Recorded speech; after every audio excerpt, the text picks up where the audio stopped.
Hazur, he refers to a prayer which when the people woke up from sleep said, thank God who has granted us life after he took our life, previously, before we went to sleep. Prayer where we say when we get up, Alhamdulillah allazi ahyana ba'da ma amatana. What is the meaning of amatana? Amata is a temporary death. Al-mautu Ukhtul maut.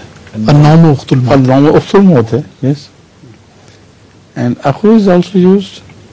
I always say ukhtul maut, but somebody tried to correct me and said it's akhul maut. Listen to ukhtul. And nom is feminine, isn't it? Or is it masculine? The normal use is masculine.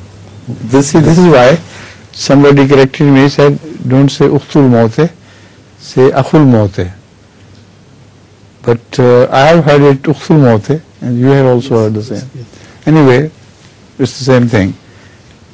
This sleep is a partial death. And this has been explained in another verse, that those who are destined to die, Allah holds their souls back and they never get up. And those who are partially, temporarily dead, their souls are returned.